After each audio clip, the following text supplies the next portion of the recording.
Today we're going to look at the second part of chapter 19. Is it geometry, or chapter 11? And it's the start of it's just a recap on theorems 4 and 6, which we've seen before, and then we're going to look at two more example questions very similar to the ones we did yesterday. So what are theorem 4 and 6?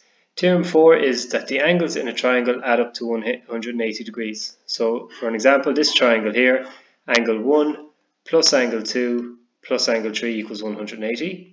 And theorem 6, which you've seen before as well, is each exterior angle of a triangle is equal to the sum of the interior opposite angles. So that's basically that angle 4 here, which is known as the exterior angle, is equal to 2 plus 3, these two angles together. Angle 4 equals angle 2 plus 3. So we've seen them before, we're just doing a quick recap before we go into the two questions from today. So here's the two questions. Now these are in your textbook on page 388 and 389. So they're there for you as well, the solutions, but I'm just going to talk through them. And it's really worth practicing these because this type of question comes up at least once every year in the exam. So prove that length of BC equals length of DC. So when we look at this, what can we see? Well, we can see that side AB is equal to side AD. And we can see that because they have these marks here. So we can write given beside that. We can also see that angle BAC is equal to angle CAD. Again, that's given. Anything else given? Well, nothing else is kind of given in terms of it being marked. But because we've two triangles side by side and they share one side, AC is equal to AC on each triangle. It's a shared side by both triangles, by triangle ABC and triangle ACD. So here's our three facts. Now what we notice here is we have one side, an angle and a side equal in both triangles. So what we can say is that with all of these bits of information, triangle ABC is congruent, and the symbol for congruent is an equal to sign with an extra bar, to triangle ACD. Why? Because we have side, angle, side, which are the same. So this means then that this implies that side BC must be equal to CD. Because if the two triangles are congruent, it means that they're exactly the same. All angles are the same, all the sides are the same, and BC and CD would be known as corresponding sides. Corresponding sides. So none of that's really complicated, but the tricky thing is, and the stuff you need to get used to doing, is you need to make sure that you're labeling it and structuring your answer in the same way that I'm structuring my answer. Not only do you write down the bits of information, AB equals AD, but you write down how you know that, because it's given. This angle is equal to this angle because it's given. This side is equal to this side because they're shared sides. And write down how you know then that this triangle is congruent to this triangle because of side, angle, side.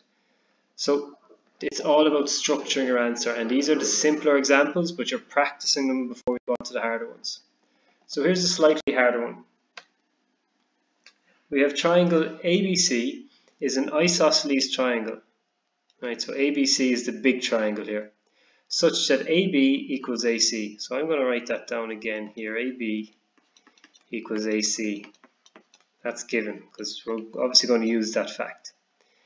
X is any point on AC where X is not equal to A or C. Prove that angle AXB is bigger or greater than angle ABC. So I'm going to name the triangles, and we haven't done this or name the angles. We haven't done this in other examples, but you can do this to make it easier. So let's call this angle 1, this angle 2, this angle 3, and this large angle here can be 4. That's that big one in there, just to make it a little bit easier. So we want to basically prove that angle AXB, so AXB, which is angle 1, we want to prove that that is greater than angle ABC, which would be angle 4, as we've named them.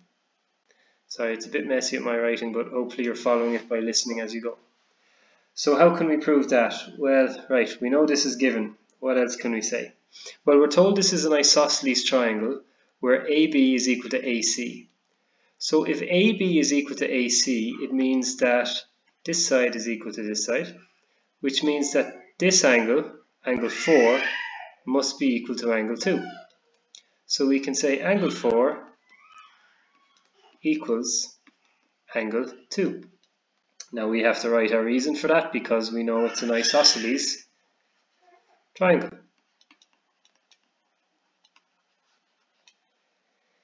So now what else can we say? Angle 4 is equal to angle 2.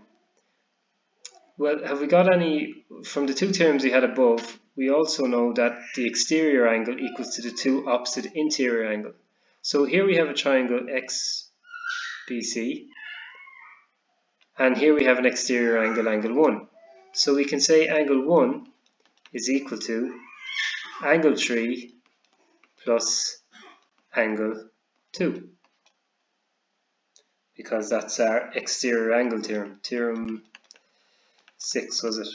The one just above. Exterior angle. For that one, and that's for that one.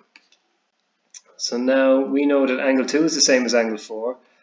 So therefore we can say angle 1 equals angle 3 plus angle 4. Because angle 2 equals angle 4.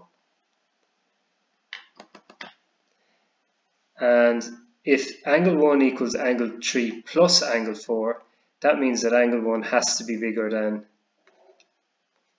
angle 4.